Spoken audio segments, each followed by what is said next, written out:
Jim Porcella. Jim, what's your instrument and what role do you play in music? Well, I originally was a drummer, and I'm now a vocalist. And what role I play is I play music. I sing for my supper. You sing for your supper. Do you teach also? Have you done Well, I have taught. I'm going to actually start teaching again in the fall, doing some master classes and that kind of thing. Yeah. Excellent, perfect. And I know you've been involved a little bit in booking bands, and you've done all that stuff in the past as well. Huh? In order to stay alive, you have to do a little bit of business, and that's kind of served me. So yeah. Well, you're one of my favorite singers. I can tell you that. Oh, thank you. The guy I look up to and listen to. Thank you so much. What city are you from, and where are you currently living? Well, originally I'm from Medford, which is kind of in the Boston area, and the same town that Alan Dawson is from. Yeah. And he ended up being my teacher. Cool. I studied with Alan.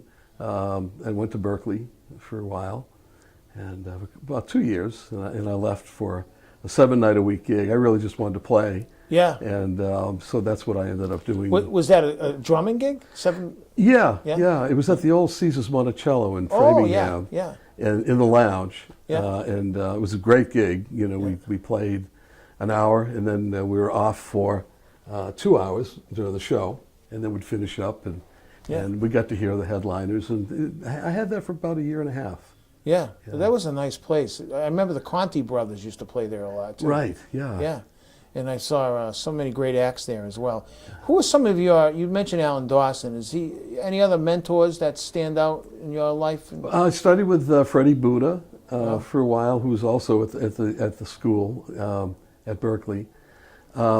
Mentors became my singing became kind of an accident. One of my first steady gigs was at a place in Lowell, Mass, and I was working with like a Jackie Roy type duo, and and so two of the members of the band sang and I didn't, and the club owner, who was a wise guy, he was a tough guy, and basically came up and said, "Hey, if the drummer doesn't sing, get rid of him." And so I have a new job description, right? So that's how I learned to sing. I was totally intimidated, didn't enjoy it for probably about a year. But then I started getting into it. I listened to a lot of Mel Torme at the beginning, Johnny Hartman, and I really got into listening and love it. That's my passion. I love it. Yeah. I was going to ask you who your influences are, but they are Mel Torme. Johnny Hartman's got a terrific voice. It's something special. It's funny. I thought Frank Sinatra was corny years ago. Yeah. And now he's one of my favorite all-time singers. I love Sinatra. Yeah. There's so many great singers, including some of the great soul singers, and right. A good singer's a good singer, and I just like to hear them. So you've been in music. Music has been your primary.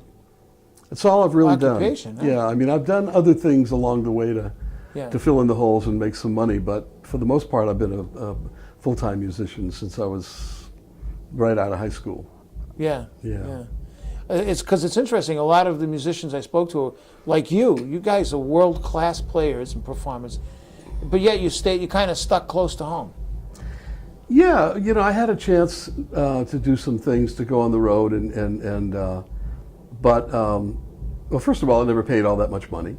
And I mean, I could have actually gone on the road when my first CD came out, and ended up making less money than I would if I was here, and it made no financial sense. Some people are willing to make that sacrifice to build a more national career, but I was, I wanted to make my rent. I had I had a daughter, so I always stayed real close with her.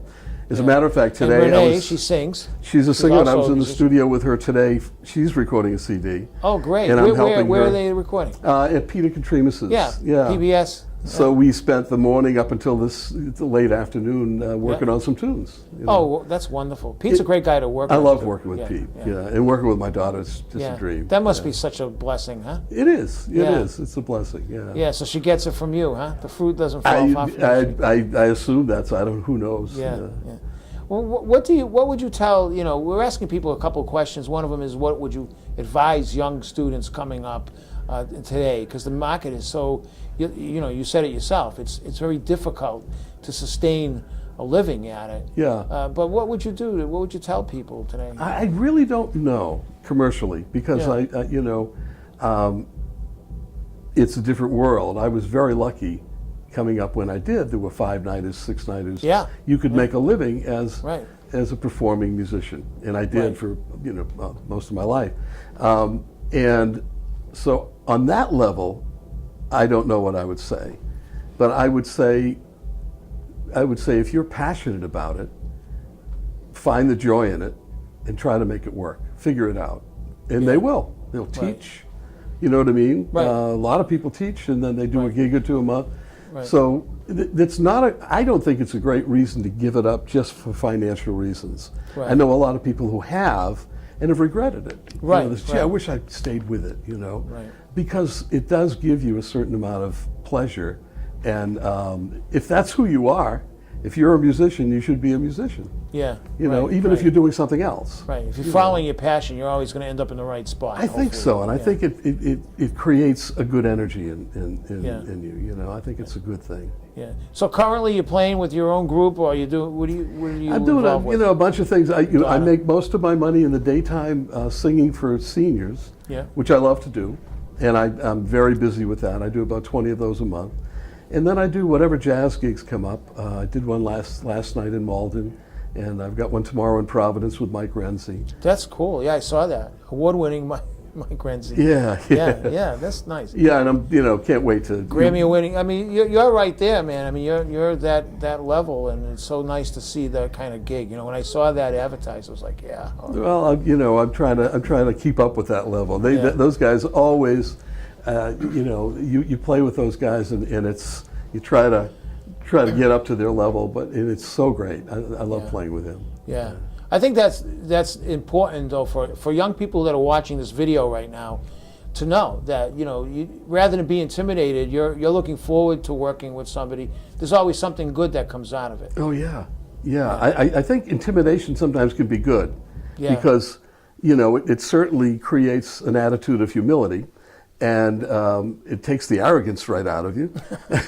and if you can use that intimidation to open your ears and try to learn something. Most musicians are pretty kind. I haven't met too many guys that are going to put you down, or a lot of guys will help you out, and it's a great place to learn from. Well, Jim, thank you so much for sharing your story with us. It's always a pleasure.